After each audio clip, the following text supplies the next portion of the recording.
Tuhan, ada narasinya Yesus Allah. Makanya konsili Kalsedon dibuatlah satu konsili menegaskan bahwa Yesus itu sepenuhnya Allah, sepenuhnya manusia, disebut sebagai hypostatic union. Nah, kalau konsili Kalsedon menjelaskan bahwa Yesus itu hypostatic union, sepenuhnya Allah dan sepenuhnya manusia, Bang Umar nanya, yang disalib itu hypostatic union enggak? Tidak.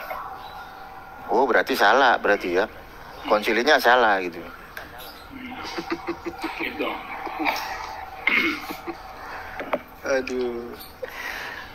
Jadi karena dasarnya disebut Yesus itu Allah, disebut Yesus itu Tuhan, bukan pada kaitannya pengertian hanya sekedar disalib. Latar belakang pernyataan itu bukan karena di situ. Tetapi latar belakangnya itu adalah ada natur di dalam Yesus yang kita akui bahwa dia manusia. Nah, aku bilang lagi sekarang natur, tadi bilang enggak. Iya, iya maksudnya natur manusianya iya. Tapi di dalam natur dia sebagai manusia ada juga natur keilahian. Kalau nanti alasannya hypostatic union lalu disebut Bapa itu disalib, nah ini yang kita kan jadi logika berpikirnya Bapa disalib dalam pengertian dua hal tadi kan saya udah bedain. Bapa yang menyelimuti segala alam semesta ini, ya. Bapa yang menyelimuti seluruh alam semesta ini. Konsep Bapa atau Allah dalam agama-agama itu kan kebesaran dia. Lalu dia yang besar itu, kalaupun ada keilahiannya di dalam Yesus, lah masa iya Bapa yang besar itu disalibkan begitu? Kan bukan. Itu makanya saya jelasin tadi. Yang lahir itu siapa? Tuhan kan yang lahir. Ya, nah, memang gini. Iya udah ya kasih ditambah-tambahin lah Pak Framing. Iyalah Tuhan. Oh iya. Kalau yang lahir Tuhan yang disalib siapa? Kau bilang lagi manusia nanti. Ya, tar dulu begini. Kalau disebut Tuhan yang lahir, contohnya ya, Tuhan yang lahir ya, maka mindsetnya Tuhan yang lahir itu, maka yang ditempatkan adalah Tuhan Maha Besar, ya, itu mindsetnya. Tuhan yang menyelimuti alam semesta, ya, Tuhan yang besar itu kan yang selalu menjadi analogi-analogi dari teman-teman Muslim kan, salah satunya yang sering dikutip pernyataan dari Habib Rizik. Lalu siapa dokternya? Kan gitu. Bukan karena masalah itu Pak Framing. Iya, ya. Bukan itu saya bawanya, bukan ke itu. Di Lukas pasal 2 ayat 11, saya nggak nanya siapa bidannya, enggak. Kalau ada satu kronologis bahwa Yesus itu adalah Tuhan dan dia lahir, artinya ada satu prosesi kelahiran Tuhan kan gitu. Nah kalau ada Yesus itu Tuhan dilahirkan, berarti yang disalib siapa? Makanya tadi kan saya bilang proses kelahiran tentang Yesus itu adalah kemanusiaannya. Proses penyaliban Yesus itu adalah kemanusiaannya, gitu loh. Berarti hipostatik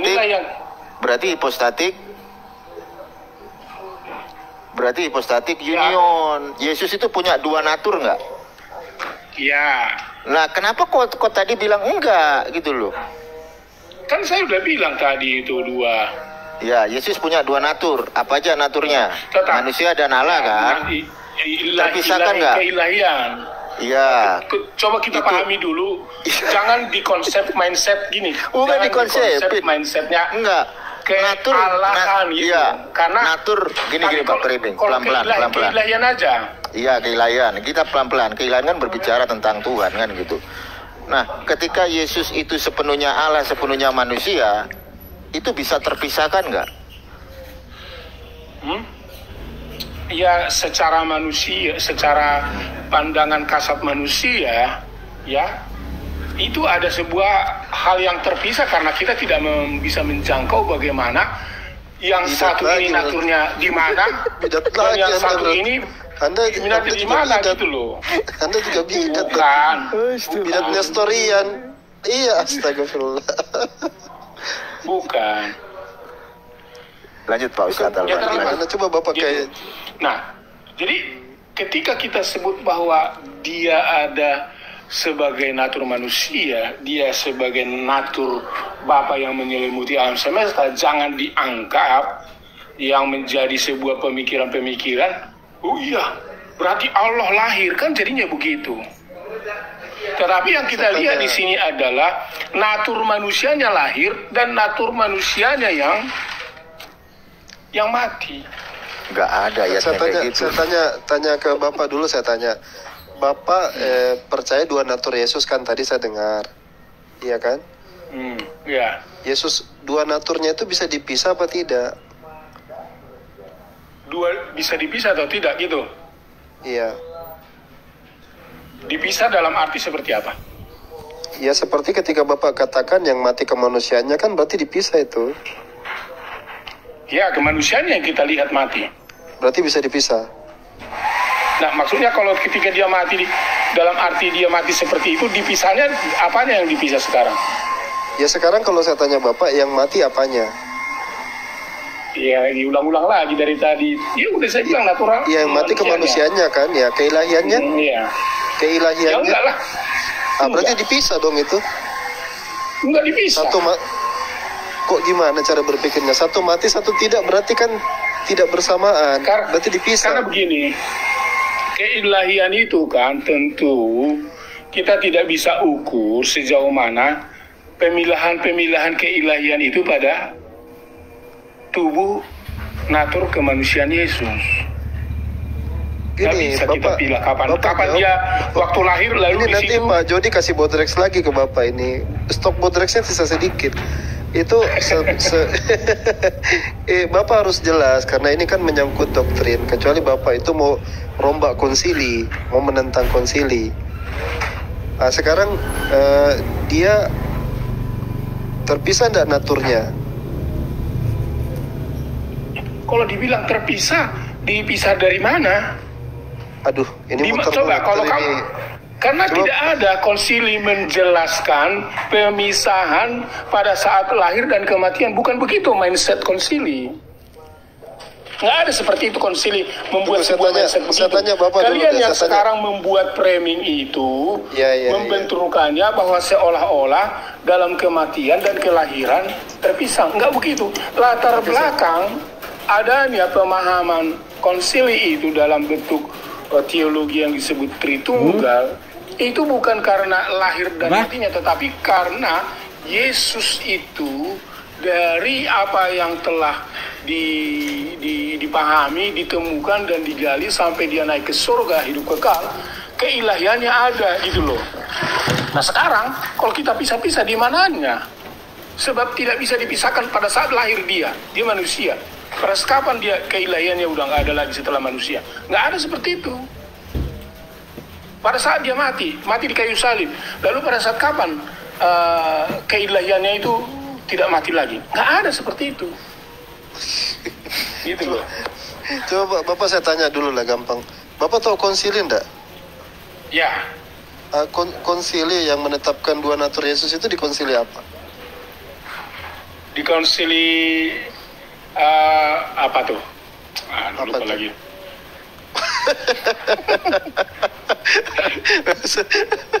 Susah, sulit kalau kita cerita. Ya makanya saya kan bisa ngomong berkali-kali. Pak Jody, maksudnya itu ya maksudnya itu gini loh. Konsili Nicea, sorry, Konsili Nicea baru ingat ya. Konsili Nicea.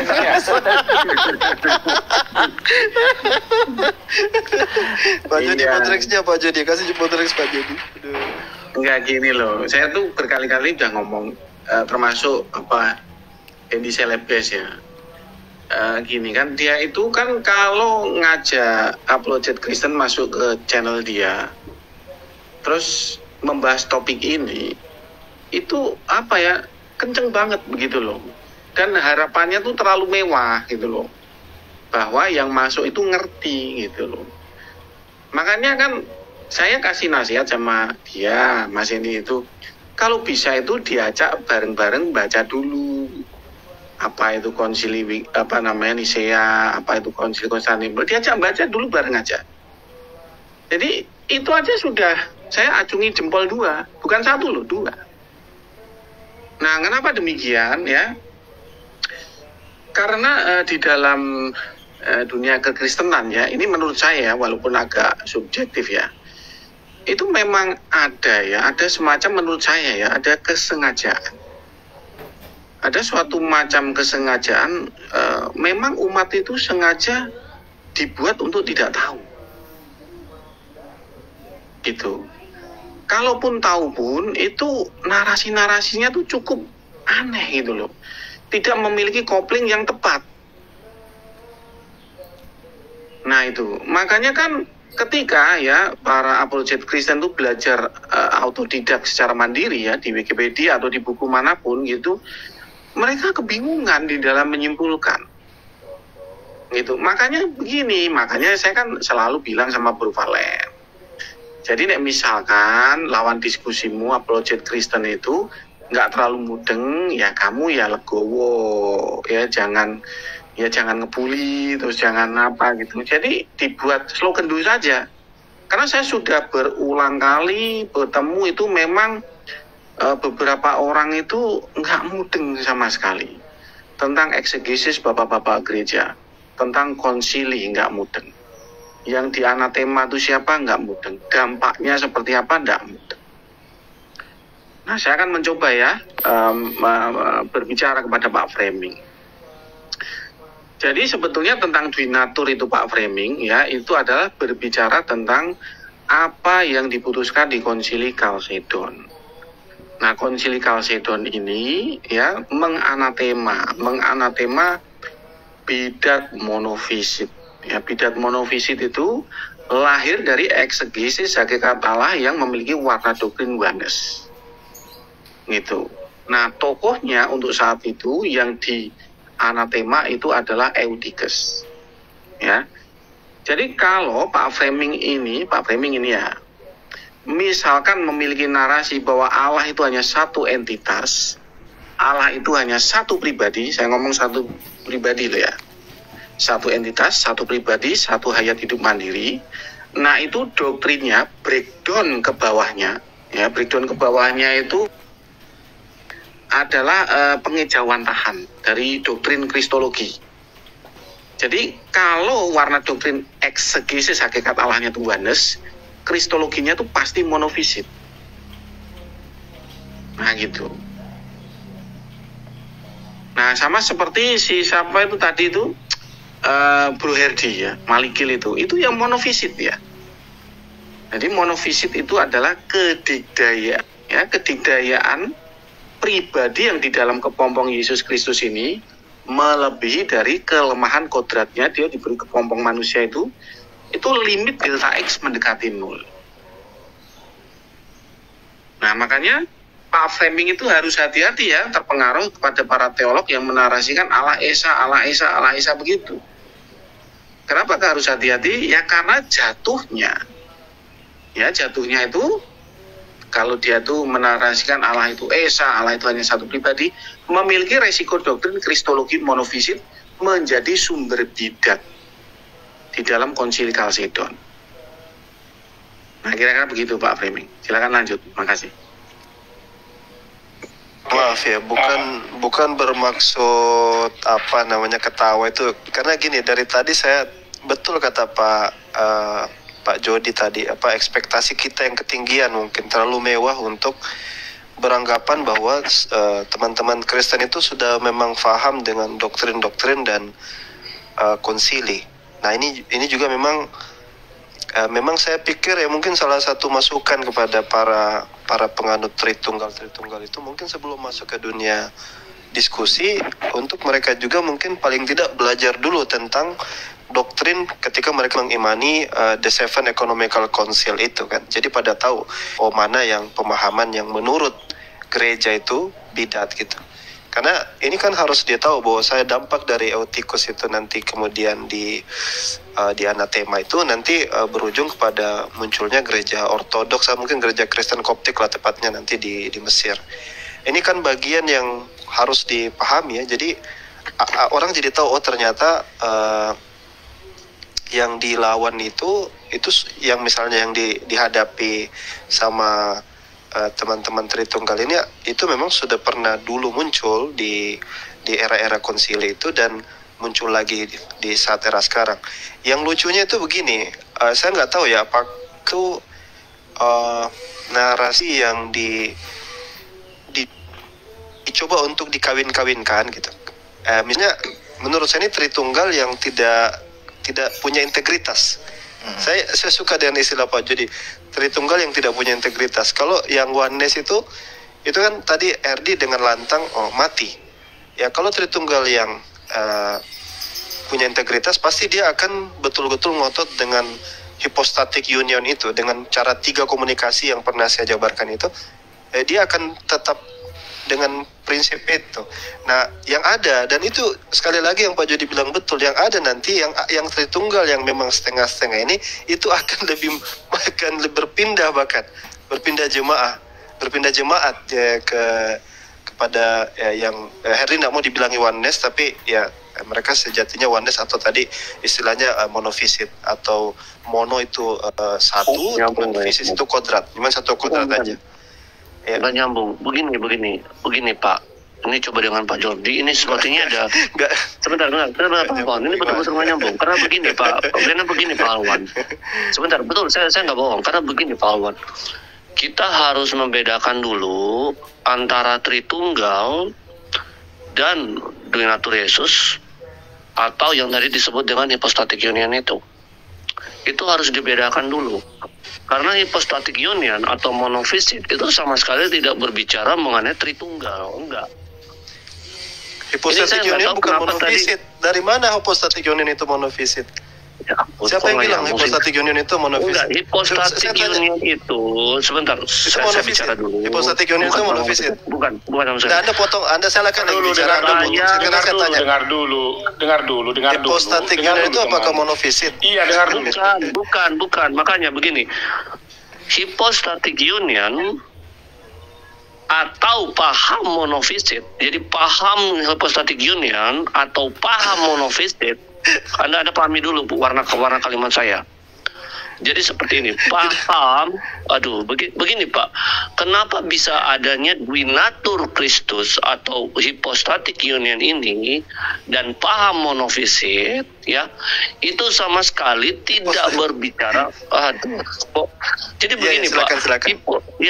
Hypostatic union, garis miring, bukan ya, atau paham, jadi ini ada 2 paham yang berbeda mengenai natur dari Kristus. Natur Kristus itu ada 2 paham. Yang pertamanya itu yang tadi seperti dijelaskan oleh Pak Jordi. Cuma saya lihat ada seperti ada kesalahpahaman di sini Pak Jordi. Karena monofisit atau satu natur Kristus ini yang di dalam gereja-gereja Ethiopia saat itu mereka sebut dengan tewahedo, atau bersatunya natur ilahi. Sebentar. Enggak, ini saya belum membaca. Membaca itu kentara itu, kalau membaca enggak. Dulu lah, dengar dulu, kan kita tukar pikiran. Tolong. Biarin dulu. Silakan. Ini ya kamera saya ya. Sebentar. Saya open cam dulu sebentar. Kalau enggak, kok gitu sih? Gimana sih open camnya? Sebentar. Kalau perlu open cam, saya open cam. Sebentar. Saya mau open cam. Ya, saya mau open cam supaya membuktikan. Gimana sih cara open camnya? Ya, jadi gini Pak, nanti kan gampang. Sebentar, saya open cam dulu. Saya open dulu. Kelihatan ya? Aduh. Ya. Gimana sih? Oke, kita sekarang switch kamera dulu. Switch. Ya, save dulu. Kelihatan nggak? Nah, ini. Saya lagi di rumah. Saya nggak mau baca apa-apa. Jadi sudah cukup ya. Ini saya tidak baca ya. Ini yang saya ketahui. Jadi paham monofisit atau paham Duinatur Kristus atau yang disebut dengan hypostatic union itu sama sekali tidak membicarakan Tritunggal. Tidak. Itu membicarakan natur ilahi dan natur kemanusiaan Kristus. Karena itu di dalam gereja-gereja yang berpaham monofisit ini, mereka punya istilah yang namanya tewahedo, yaitu bersatunya natur kemanusiaan dan natur ilahinya. Sehingga natur kemanusiaannya ini seakan-akan dimakan. Itu saya tidak punya, lebih kecil seperti dimakan gitu. Jadi yang lebih dominannya itu adalah natur ilahinya. Itu dari Romo Daniel ya? Enggak, kok dari Romo Daniel? Ini sejarah bro. Iya, Romo Daniel Biantoro kan. Kok sama Oke, dengan? nggak apa-apa kalau ya Gini aja. boleh. Gini, saya stop. Gini saya stop. Gini, itu masalah historis. Kita udah paham. Yang dipertanyakan enggak. Umar, lu ini enggak ngerti apa-apa. Sebentar, lu Anda Kristen mana? Saya tanya. Udah dapat adsense banyak belum? Kamu Kristen mana? Open camp kamu open camp sama gua. Ayo open camp. Katanya you bisa open camp. Lu mau copy paste Ngapain lu? Ayo open camp sama gua. Mualaf dapat AdSense. Mualaf karena AdSense. Ayo, coba kau open camp. Mualaf AdSense lu. Ketahuan lu baca dari Romo Daniel Biantoro. Mualaf AdSense. Katanya berani open camp. Jangan begitu dong, jangan begitu dong. Tolong dong. Mualaf AdSense. Kalau begini caranya nggak bagus. Nggak bagus. Open camp. Ayo coba kau open camp. Mualaf AdSense. Jangan begitu. Kau baca narasi dari Romo Daniel Biantoro. Kalau baca pun kenapa? Kalau gue baca pun kenapa? Nah, sekarang gue tanya sama lu. Kenapa? Iya, gue tanya sama lu. Daniel adalah Romo yang kami hargai. Kenapa? Iya. Kalau gue baca pun kenapa? Iya, kalau gue baca pun kenapa? Iya, open camp.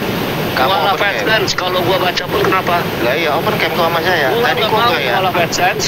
Kenapa? Lu jadi mualaf AdSense kok lu bangga. Di sini gue mau ngomong sama Pak Joni di sini. Udah aneh. Jangan kerja-kerja. Lu gak jelas lu mualaf AdSense lu. Mualaf AdSense. Tolong, Gue minta teman-teman tolong kasih dia koin sebanyak-banyaknya. Orang ini miskin. Aduh. Kasih dia koin sebanyak-banyaknya. Kasih dia koin ganti gua. Ini topiknya benar ini. Iya, lu mualaf AdSense. Lu mualaf karena AdSense. Bodoh amat. Karena di Kristen pun ada dulu. Kamu kejang-kejang kok. Kejang-kejang. Nah, gua Kejang-kejang kejang. kok. Itu fakta. Itu Nah ya fakta. gini, Lu mualaf kau AdSense. tadi udah bohong. Kau baca narasi dari Romo Daniel Biantoro. Lu Gua baca kenapa? Itu gak ada Ya udah, urusan. kau open camp. Kau open camp coba. Gua nggak mau. Terus mualaf. Gua nanya ya, kalau Yesus itu hipostatik union, yang disalib siapa? Siapa yang disalib? Makanya mau gue jelaskan. Ini makanya yang mau. Siapa yang disalib? Hipostatik union nggak yang disalib? Hipostatik union itu kan menjelaskan. Jadi gue Sepenuhnya Allah, sepenuhnya manusia, udah paham. Yang disalib itu siapa? Hipostatik union bukan? Kan? Allah yang disalib siapa? pernah bisa disalibkan. Allah itu tidak pernah bisa mati. Astagfirullah. Yang lahir siapa? Tuhan apa manusia? Kemanusiaannya yang lahir. Lukas Ini pasal yang 2 ayat 11. Kau baca Lukas 2 ayat 11. Tuhan iya. Yang lahir Tuhan. Nah, kalau yang lahir Tuhan, yang disalib siapa? Tuhan. Nah, berarti yang mati siapa? Tuhan kan? Nah, Iya. kalau yang disalibkan Tuhan yang mati. Kita bicara Allah atau Tuhan. Kita Balik bicara lagi kau. Allah. Balik lagi kau. Nah, yang perbedaan, Balik lagi kau. yang perbedaan antara Allah dan Tuhan. Kamu harus bisa membedakan Allah dan Tuhan. Lanjut wisatawan. Lanjut wisatawan. Lanjut Iya, wisatawan. gini. Tunggu dulu selesai. Tunggu dulu. Tunggu selesai. Benar Pak Wisatawan, jangan dipotong. Nanti ditanggapi. Nanti ditanggapi. Enggak Ustaz. Tadi di banyak-banyaknya itu di tengah-tengah. ya. Pak Ustaz, saya mohon. 2 menit ya. Ya, 2 menit nggak apa-apa. 2 menit ya. Jadi tadi begini Pak Neo subordinasi. Kalau Anda berbicara hipostatik union itu tidak ada urusannya dengan Tritunggal. Karena hipostatik union itu khusus berbicara mengenai natur dari Sang Gak Firman. ada urusannya apa sama Tritunggal. Kok ngarang-ngarang? Yesus itu pribadi kedua dari Trinitas. Kok karang lagi kau? Yesus itu pribadi kedua dari Trinitas enggak? Itu berbalik. Enggak apa-apa dulu, selesaikan 2 menit baru kita jelaskan. Maaf. Ya, Silakan. jadi bukan masalah Allah itu punya satu pribadi atau mempunyai 3 pribadi atau 3 pribadi atau 3 hipostasis ini, bukan. Di konsili ke-7 itu murni berbicara mengenai bagaimana kemanusiaan dan keilahian dari Sang Firman ini yang merupakan hipostasis dari Allah.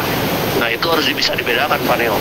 Jadi kalaupun Anda tergelincir di dalam monofisit, itu bukan berarti Anda meninggalkan Tritunggal, enggak. Karena Tritunggal itu lawannya itu pada saat di konsili pertama, yaitu dengan Pak Jordi atau dengan paham-paham Nestorian yang berkata bahwa firman itu diciptakan. Maka dari itu saya bisa mengerti kenapa Pak Jordi itu pahamnya itu firman diciptakan, dan firman yang diciptakan ini adalah hakikat yang berbeda dari Allah. atau dengan oneness, atau yang dinamakan dengan Sabellianisme itu. Nah, itu lawannya Tritunggal. Nah, seperti itu.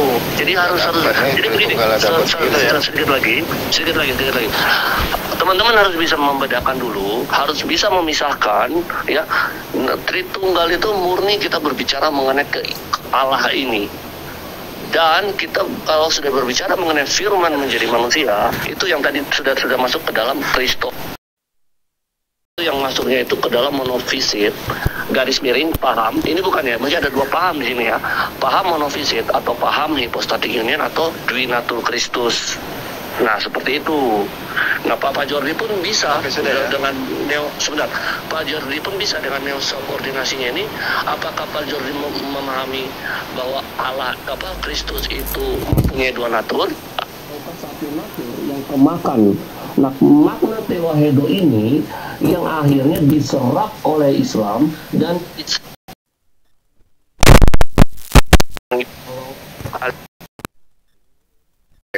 ini di sini nggak tahu kalau Pak Jordi itu bidat. Saya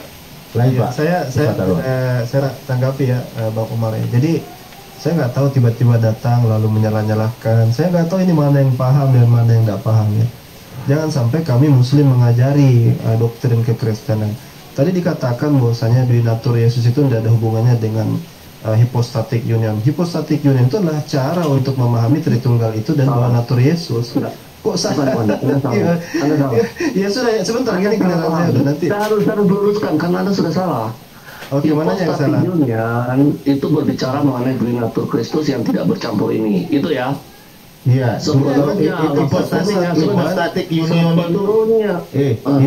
union itu sama Tritunggal. Hypostatic union itu pribadi kedua dari Trinitas enggak? Kok kami yang harus ngajarin? Gini, hypostatic union itu pribadi kedua dari Trinitas enggak? Jawab jujur. Malakasan semua mau aja deh Malakasan. Kasih dia poin sebanyak-banyaknya biar dia puas kayak Zuma tuh. Gini, jangan baperan, udah tahu. Tapi emang udah kelihatan. Perasaan Anda terlalu lembut kayak ibu-ibu. Iya, makanya kita berbicara dengan cuma jalan giliran saya. Tadi saya kasih waktu Anda. Saya jujur ya, saya jujur. Gantian dong. Kenapa Anda semua? Tadi sudah. Jangan sedikit lagi, kita sudah 2 menit tambah lagi. Kasih saya bicara. Panel subordinasi di sini, panel subordinasi di sini berbicara sejarah ataupun paham yang tepat. Ya, kalau kalian berbicara, sekalipun dia pemahaman, kita mau diadu domba sama si Pak Jody. Kita semua di sini bidat kok. Bidat kita semua di sini. Pak John bidat, Pak Framing bidat, Ustadz Alwan bidat. Nah, kamu bidat ketika bidat Islam kamu. Iya, nggak apa-apa kita terima. Iya, bidat Islam. Yang ditanyakan Nabi palsu. Nah, tuh kan. Palsu apa? Nah, coba open cam. Betul, Muhammad Nabi palsu. Apa? Kamu mau apa? Sudah turunkan aja nih Bang Khalid ini. Iya, kalau bapak-bapak kayak gini nggak bisa dialog. Biarkanlah orang yang mengerti. Orang sudah jelasin kok. Ya saya jelasin ya. Ini saya nggak tahu, nanti Pak Jody lah yang mungkin bisa lebih gamblang. Datang misalnya ingin mengoreksi ya. Saya agak bingung ketika dia menyamakan monofisit dengan hypostatic union. Lah, monofisit itu cuma satu kodrat kok. The man fully God. Iya kan? Benar nggak Pak Jody? Sebelum saya lanjut ini Pak Jody, benar nggak yang saya cerita? Iya kan?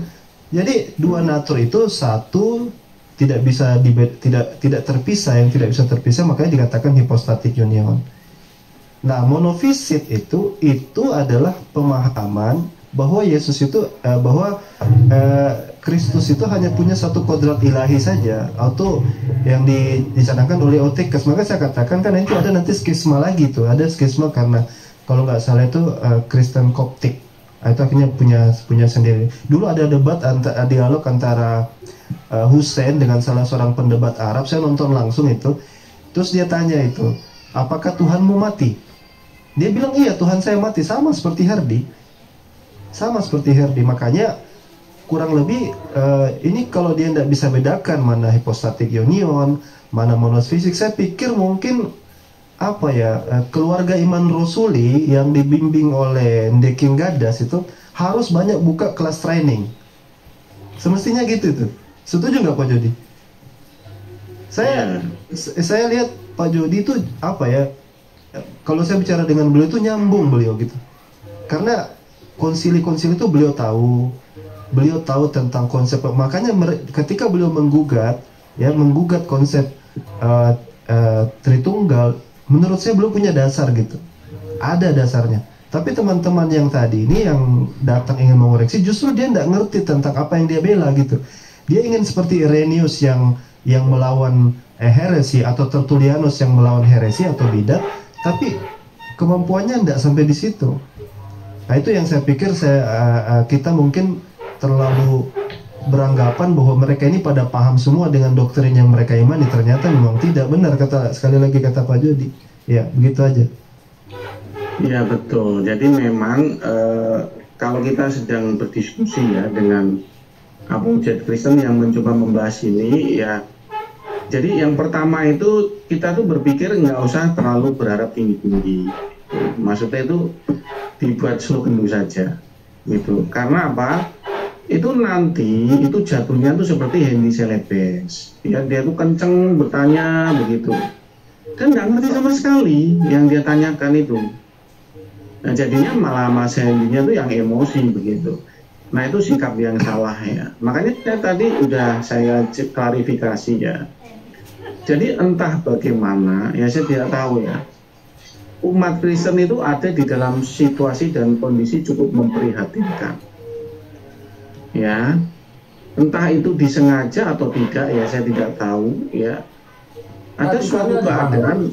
Halo Pak, memprihatinkannya di bidang apa? Ya, jadi memprihatinkannya itu ketika mereka membahas tentang eksegesis bapak-bapak gereja, itu mereka itu seperti apa ya, seperti rusa masuk kampung begitu, pelonga begitu. Eksegesis bapak-bapak gereja dalam arti seperti apa? Ya warna doktrin bapak-bapak gereja, bro. Iya, seperti apa itu warna doktrin bapak-bapak gereja itu? Warna doktrin bapak gereja itu ya di Nisea itu homoousios melawan homoiousios. Terus? Itu tentang eksegesis hakikat Allah. Iya. Nah kalau itu ya itu kan udah umum itu Pak, udah nggak sesuatu baru lagi. Sekarang oke, kalau bilang udah umum coba ulangi. Tapi Pak framing tahu nggak? Coba bisa dibedakan nggak Pak framing homoousios dengan homoiousios, bisa dibedakan nggak? Nah coba ulangi kalau memang tahu. Baik.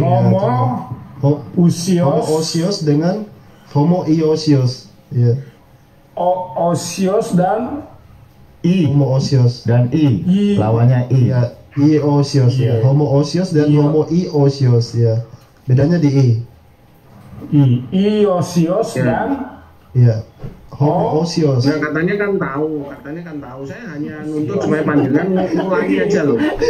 Saya nggak nuntut mengartikan loh ya, nggak nuntut mengartikan. Ngulangi aja sudah. Iya. Mengulang saja apa yang saya katakan. Iya. Jadi gini, yang selama ini kan kita pahami tentang apa yang Anda bahas tentang homoousios dan homoousios kan gitu ya. Bahwa di sini kan membicarakan tentang keberadaan natur daripada Yesus itu kan gitu. Itu intinya. Aduh Pak Jody. Iya susah udah kayak gini. Artinya larinya nanti harus ke sana. Kalaupun itu nanti Bapak punya pandangan dari sudut bagaimana Tuhan itu adalah satu, Allah itu adalah satu, lalu nanti akan dibenturkan dengan paham kami tentang konsep Tritunggal, semua itu berputar di situ aja kok. Hanya kalian mencoba mengambil dalam persepsi-persepsi kalimat baru untuk mengkonter paham kami tentang Tritunggal. Mau Bapak apa konsili manapun Bapak bahas, mau 7 konsili, mau 100 konsili, ujungnya nanti ke sana, Pak. Gitu. Kemana, Pak? Ini Pak ya. Buktinya Tritunggal justru konsep yang baru. Tar dulu, biar saya Itu nggak ada konsilinya, Pak. tujuannya adalah kata siapa, Pak? Kata siapa? Ini aja Pak. Kesepakatan gereja di abad ketiga itu, bagaimana gereja sama-sama menyatukan untuk memahami bahwa Yesus yang ada saat itu di jemaat dianggap apakah dia Tuhan atau manusia, apakah dia natur murni manusia ataukah ada keilahiannya. Itu masalah sederhananya, Pak. Kita aja sekarang memahaminya dalam konsep bahasa mereka, bahasa Latin kan gitu. Kalau bahasa sederhana begitu, saya mengajak kita untuk berpikir sederhana, nggak usah terlalu ribet-ribet. Baru di dalam sejarah itu ada perkembangannya. Intinya paling itu, apakah kita percaya Yesus itu adalah Tuhan yang memiliki natur manusia atau memiliki natur keilahian atau tidak? Itu tujuannya. Mau Bapak homosios ke ousios ke, mau Bapak Tritunggal, mau mono apa kayak, itu ujungnya ke situ, Pak. Nah, kemana? Tentu kami yang ujung-ujungnya nanti Bapak terima Yesus enggak, bahwa dia ada natur manusia atau gitu. tidak. Gini loh, Pak. Ini saya tuh menjelaskan. Buktinya tadi dia pasti bertanya begitu. Apakah yang disalibkan itu Bapak atau tidak?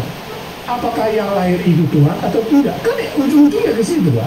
Enggak, gini loh. Anda setuju nggak dengan 7 konsili?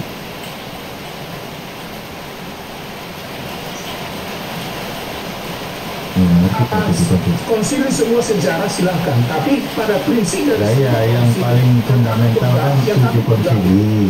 Ini Pak, ini saya kan bahas gini.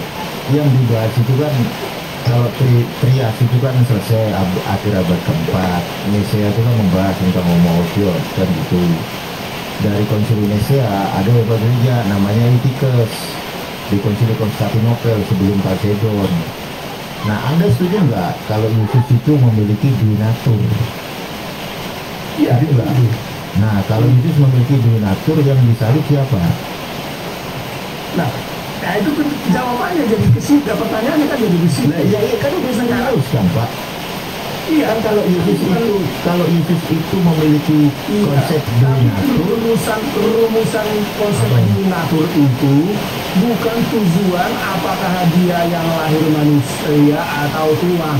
Bukan itu konsep awalnya itu. Apakah dia yang disalib itu Tuhan atau manusia? Bukan itu konsep salah. Jadi pertanyaan itu tidak ada berkaitan dengan konsep dui natur Yesus. Tidak ada. Loh, Pak. Yesus itu kan gini.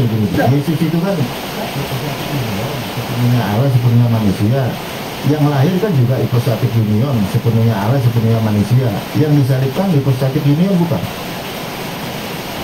Nah, itu yang kalau kamu bilang hipostatik union dalam arti murni Yesus adalah Allah atau murni Yesus adalah manusia. Saya mau tanya sama kamu, konsep apa yang ada pada pikiranmu kalau Allah disalibkan seperti itu?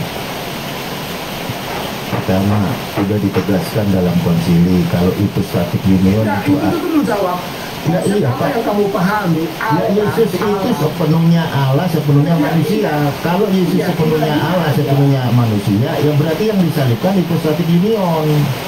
Ya, kalau saya tanya dulu, konsep apa yang kamu pahami dari ketika Yesus disebut oleh karena dia ada keilahian Allah dan dia disebut manusia, lalu ketika disebut Allah disalibkan, konsep apa konsep yang kamu pahami di situ? Yesus itu manusia dan Allah, disebut hipostatik union. Sekarang saya pernah kamu konsep apa yang disebut di situ Allah disalibkan? Itu konsep Kalsedon itu, Pak. Konsep apa? Konsep Kalsedon. Gimana sih ini orang nggak? Gua ajarin Bapak gini, dengar Yesus kan Tuhan, sebentar, ada setuju, Yesus itu Tuhan. Bukan begitu. Iya, Yesus Tuhan bukan. Oh berarti aneh ya, berarti Allah yang bisa. Loh, lah iya gini loh, Yesus Tuhan bukan Pak Premi. Saya tanya Anda. Kan? Loh, Yesus Tuhan bukan. Kalau saya setuju Yesus Tuhan. Saya setuju Yesus Tuhan. Setuju. Nah, kalau Yesus Tuhan, Tuhan itu Allah bukan? Kan dibilang tadi bahwa manusia yang kamu bilang itu adalah Tuhan itu Allah bukan. Tuhan itu Allah bukan. Naturalnya Allah. Nah, stop sampai di sini stop. Kalau kita basic, stop jangan ditanya lagi. Kalau udah stop jangan ditanya lagi. Iya, stop dulu, stop.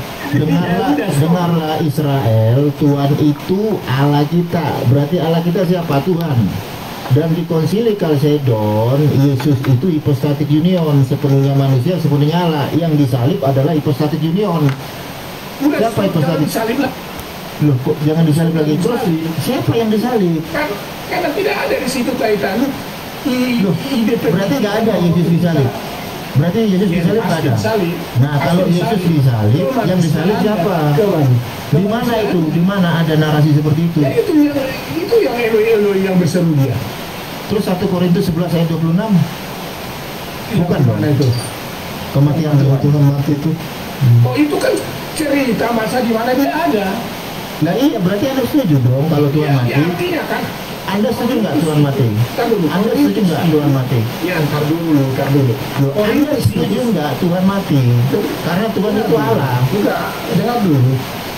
Korintus itu sudah mengkisahkan bagaimana narasi berkonsep kepada Paulus itu menulis surat untuk. Aku minta maaf ya, aku pamit dulu. Aku ada urusan ke warung. Oke, siap. Makasih ya, silakan lanjut. Jadi ketika Paulus menulis surat ya di jemaat di Korintus, kan jemaat Korintus pada PA semua nih kan, yang mati siapa kan gitu. Nah di situ ditulis sama Paulus, yang mati itu Tuhan. Anda setuju nggak kalau yang mati itu Tuhan? Ya enggak lah. Berarti Anda nggak percaya sama Paulus? Nggak percaya sama Paulus. Justru Kau baca 1 Korintus 11 ayat 26, apa bunyinya? Baca.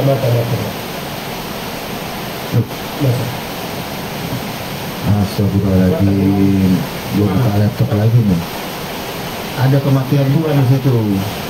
Baca lah, 1 Korintusnya baca, 1 Korintus baca. Bentar gue buka laptop. Kok bisa jadi bukan Tuhan yang mati itu loh. Bentar gue baca.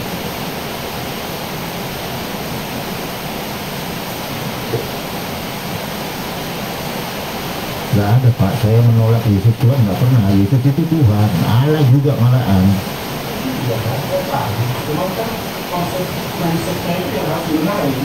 Benar gimana? Ntar nih gue buka nih 1 Korintus nih, 1 Korintus 11 ayat 26.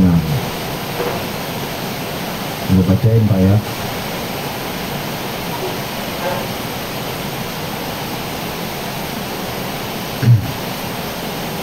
Sebab setiap kali kamu makan roti ini dan minum cawan ini, kamu memberitakan kematian Tuhan sampai Ia datang. Tuhan mati nggak? Saya tanya sama kamu, apa pengertian memberitakan di situ? Memberitakan kematian Tuhan yang namanya Yesus. Apa itu memberitakan? Ya itu memberitakan kematian Tuhan. Yang mati siapa di situ? Salah kamu. Astagfirullahaladzim. Dengar dulu. Memberitakan yang ditanya, bukan ditanya memberitakannya. Yang saya tanya itu yang mati di situ. Iya, memberitakan tentang apa? Memberitakan tentang apa di situ? Memberitakan maksudnya itu adalah masa peristiwa yang telah berlalu. Yesus itu mati. Tuhan bukan? Yesus itu, nah dulu, makanya jangan begitu kok. Setelah Yesus mati, dalam segala keilahiannya itu, maka mereka mempercayai Yesus sebagai Tuhan mereka. Yang mati bukan Tuhan? Tuhan mereka, maka disebutlah kematian Yesus yang lalu itu, yang mereka percayai kepada Tuhan Yesus. Yang mati Tuhan bukan. Sampai Ia datang, gitu loh. Iya, yang mati Tuhan bukan. Kematian Tuhan sampai ia datang itu sebuah pemberitaan masa di mana Yesus yang mereka kenal mati di kayu salib itu, yang mereka imani dia adalah Tuhan, itulah yang disebut pengertiannya. Jadi bukan dalam artinya di situ disebut di situ tok mati Tuhan, di situ mati udah selesai. Ya, iya, ada nggak gini. Iya. Ada nggak yang mati siapa? Tuhan bukan. Iya, tapi kamu harus pahami dulu itu pemberitaan. Iya, yang mati Tuhan bukan. Itu memberitakan masa-masa lalu di mana Yesus kemanusiaannya itu mati. Budi maaf. Gitu. Nah iya, kalau Allah yang mati mana mungkin kelihatan dia, orang Allah kan tidak kelihatan. Loh, coba kau baca dulu tuh, memberitakan kematian siapa? Kamu percaya Allah kelihatan? Loh ini loh, Tuhan ini loh, kematian siapa di sini? Kamu memberitakan kematian siapa? Saya tanya sama kamu percaya bahwa kamu memberitakan kematian siapa? Kamu percaya Lu ketawa. Loh, ini loh, berarti ayat ini salah. Memberitakan kematian siapa? Iya, nah, iya. Memberitakan itu kematian siapa? Memberitakan kematian siapa? Memberitakan kematian siapa? Memberitakan Yesus. Tuhan bukan. Tuhan bukan. Nah, waktu dia mati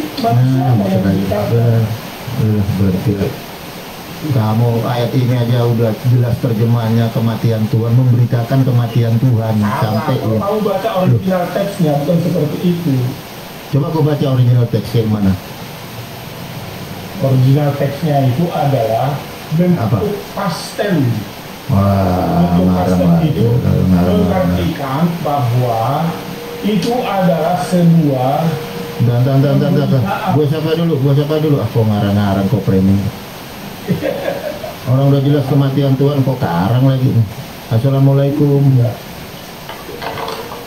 Pak Mualaf. Bang Musa. Waalaikumsalam warahmatullahi wabarakatuh. Oke, lanjut moga. Saya tanya nih sama Bang John nih, Bang John Peter, 1 Korintus 11:26 yang mati siapa? Yang mati di sana adalah Yesus sebagai Tuhan. Nah, berarti yang mati Tuhan kan? Betul, jabatannya. Nah, gini enak gini Pak Framing, gue setuju sama Pak John, nggak gua bantah. Nggak apa-apa setuju. Nggak apa-apa. Gue setuju sama Pak John, nggak gua bantah gitu loh. Jadi kayak gini, Brother Umar, memang seperti dibilang yang mati itu adalah Ustadz Umar. Ya, janganlah. Ya kita ganti aja lah, Ustadz Palen udah nggak ada lagi kan? Palen dan Umar adalah satu. Sama ya. Oh iya, Palen dan Umar adalah satu. Kita ganti. Jadi yang meninggal adalah Ustadz Somad. Nah, ketika dikatakan yang meninggal itu Ustadz Somad, yang meninggal itu Ustadznya atau Somadnya atau kemanusiaan si Somadnya? Diputar lagi nih kita. Berarti salah lah di situ. Paulus salah lagi lah di situ. Memberitakan kematian Tuhan. Masa itu salah itu? Paulus dibilang loh kematian Tuhan. Yang ditulis oleh Rasul Paulus itu adalah menyebut jabatan daripada Yesus. Ya, berarti jabatannya mati berarti di situ. Orang Paulus tulisnya kayak begitu, Pak Jo. Ya, jadi yang dikatakan di sana karena kejadian itu setelah terjadi, artinya dia tidak bersama dengan Yesus. Artinya dia di luar di zaman Yesus hidup. Coba Bang Musa, tanggapi Bang Musa itu kayak mana Bang Musa itu jelas dong. Yang mati Tuhan, dipelintir lagi kita Bang Musa. Betul. Itu akhirnya saya salat dulu. Antum teruskan dulu dah. Iya, saya. Jadi begitu pemahamannya Brother Umar. Artinya Tuhan di sana itu merujuk kepada Yesus, tetapi dia tidak memakai nama Yesus. Dia memakai jabatan daripada Yesus itu. Berarti jabatannya mati. Ya, dia bukan jabatannya yang mati sebenarnya. Kok dia kenapa terus itu Tuhan? Astagfirullahaladzim. Jabatan nggak pernah mati, brother. Jadi gini, brother, ketika Ustadz X mati, yang meninggal itu kan X-nya, bukan Ustadznya. Jadi kalau dibilang Guru Umar Bakri meninggal, itu yang meninggal itu Umar Bakri sebagai manusia, bukan gurunya. Guru itu nggak bisa mati, brother. Cuman untuk melambangkan itu, maka dipakailah nama guru. Jadi yang meninggal itu guru tersebut. Nah, guru itu siapa namanya?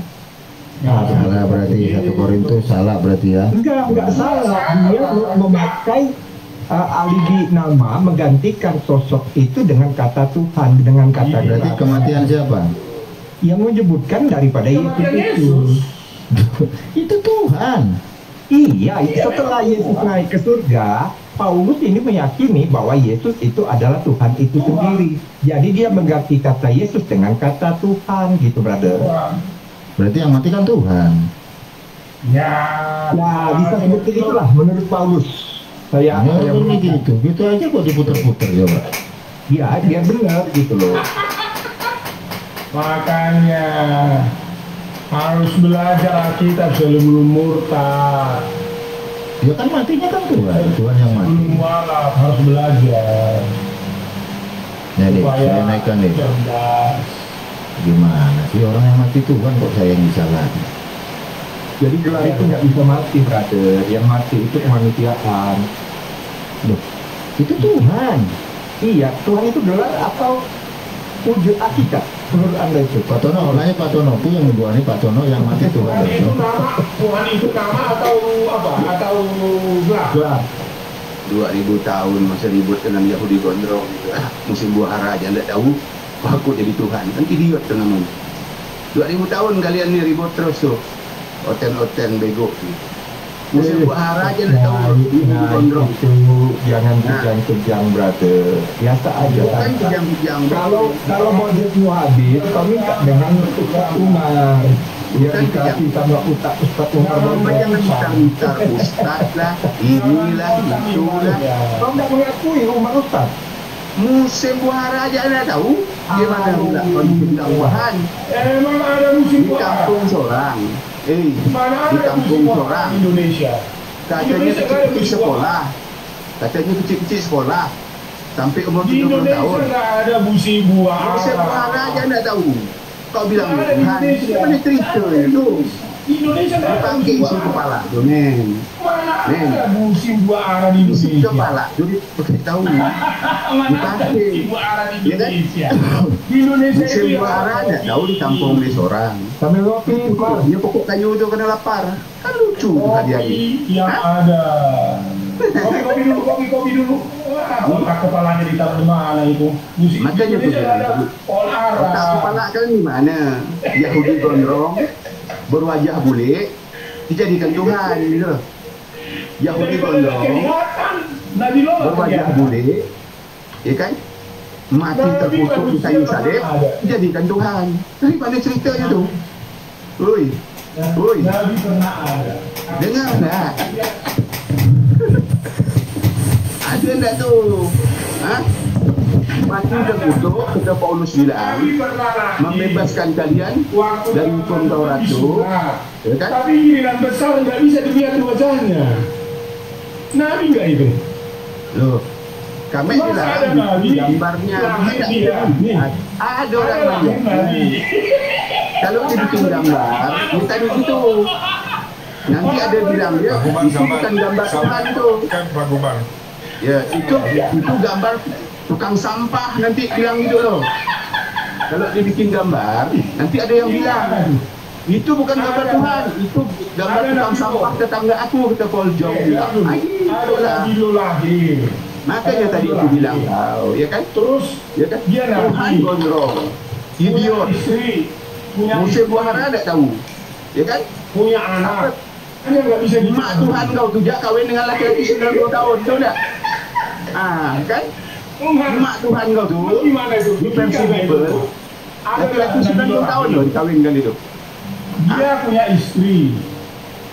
Nah, masalah Nabi Lo lahir. Dia punya istri Nabi Lo. Tapi Nabi Lo nggak bisa kelihatan.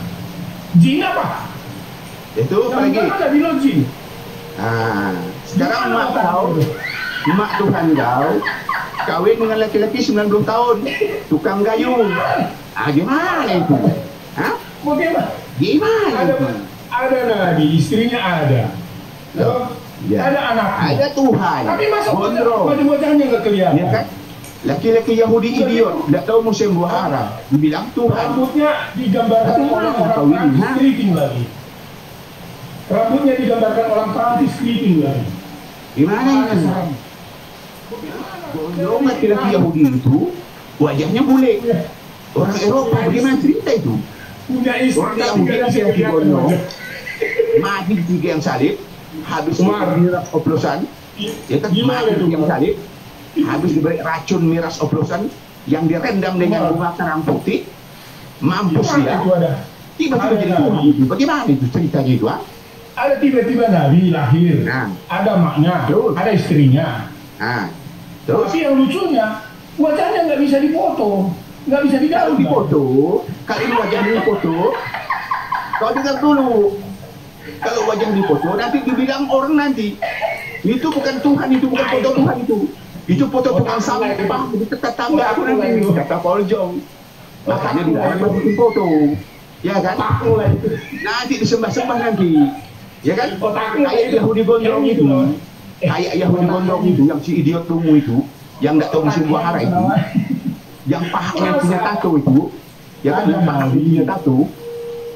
Ada Nabi, kayak punya istri, keledai, bangkai anak keledai, anak domba, mata 7 tanduk 7 itu, Nabi ya kan? Punya istri, yang kita paham itu. Bagaimana itu? Masa? Tuhan kau gondrong, tidak punya bini, tidak punya bini, 33 tahun. Wajahnya masih kelihatan. Itu saja yang kami sebut anak-anak. Kata Paul Jong, itu bukan foto Tuhan itu foto tukang sampah itu. Tukang sampah tetangga aku itu, kata Paul Jong. Aku ingat tuh pendeta besar itu namanya Paul Jong itu, dia bilang gini, itu bukan foto Tuhan itu foto tukang sampah itu. Foto tukang sampah tetangga itu, kata Paul Jong. Mau apa kau? Iya betul. Yang ngomong itu pendeta loh. Itu pendeta besar itu, ya kan? Ada orang tuanya. Laki-laki Yahudi. Ada orang tuanya Nabi. Ya kan? Umur 8 hari disunat dia. Kemudian hilang sekolah dia. Ya kan? Kemudian di sekolah. Bisa kelihatan wajahnya. Umur 30 tahun. Kira-kira apa? Keluarlah dia itu. Apa itu namanya? Tapi tidak tahu musim buah hara dia. Lapar perutnya dikutuknya pohon ara itu. Dibilang Tuhan. Di mana sih kepala kalian ini? Lahir. Di mana sih kepala kalian ini? Istri. Ya. Udah lapar. Dia makan ikan goreng. Tapi kalian makan babi. Nah, kalau tak kalian gak babi. Ya gimana itu? Kalian ini kayak anak kecil, sudah tua semua. Berdebat dalam benar. Makanya kita terprank tadi bilang itu kan. Nah kan aku udah bilang. Ibu tahu yang diangkat jadi Tuhan itu tahun 325. Kecil ini jangan diladenin. Gini aja Pak Preming, gini aja. Dia langsung datang menghujat. Itu kebiasaan orang habisan bodrek Pak Preming. Gimana aku menghujat? Aku bilang itu Yahudi gondrong berwajah Eropa. Gimana aku bilang aku menghujat? Oleh Paul Jong, itu bukan foto Tuhan itu foto tukang sampah tetanggaku itu, kita Paul Jong, pendeta besar yang lari ke wilayah itu. Framing, biarin dia bernarasi seperti itu, kita dengerin aja. Nah, itulah kalau mau dengar dulu aku. Sampai capek pun dia ngomong kita kasih, nggak apa-apa. Iya. Cuman orang gila didengarin, kita ikut gila juga jadinya. Ya, Pak Framing kamar mandi dulu. Aku mau ke kamar mandi juga ini. Tinggalkan dulu sebentar. Itu minum air putih sana tuh, minum air WC itu, air WC dipinum itu. Biar santai isi kepala kau kan. Nah, makanya aku bilang 2000 tahun kalian masih ribut tentang Yesus ini, apakah dia Tuhan, anak Tuhan, Bapak Tuhan, nenek Tuhan, kan ribut terus kalian dulu, ya kan? Sekarang kita bawa ke ini, ke etika moral adab, gitu loh, ya kan? Apakah pantas gitu loh? Perempuan baik-baik datang di tempat dia minta tolong. Tuan, Lord, pakai huruf besar lah kan? Tolonglah kuni dengan anakku nih. Apa dia bilang? Anjing kau? Anjing nggak perlu diberi roti. Gitu. Bagaimana perasaan kau kalau mak kau dibilang begitu? Adik perempuan kau? Ada orang datang minta tolong, dibilangnya anjing. Bagaimana kalau ada nabi wajahnya nggak kelihatan. Lah framing, jangan disambut. Itu dia sudah menghujat itu, biarkan saja. Netizen di bawah tahu. Jadi jangan diladenin. Itu peliharaan host. Ya. Ayo sudah kita secara akademis kita debat dah. Yuk kita itu peliharaan host itu. Tadi kami berdebat baik-baiknya, tapi setelah dia datang, gimana apakah dia langsung gitu framing dia gitunya. Sekarang secara alkitabiah ya, jadi biar menjadi sebuah ilmu bagi yang mendengarkannya, bagi yang menontonnya. Oke, silakan bro, silakan. Apa temanya? Angkat dulu tema. Ayo. Apakah Allah itu bisa hadir atau? Oke, ayo dari pihak mana dulu yang mau ngomong nih? Akhi Valen, Akhi Umar. Lanjut, Bang Mualaf Musa. Lanjut Bang Mualaf.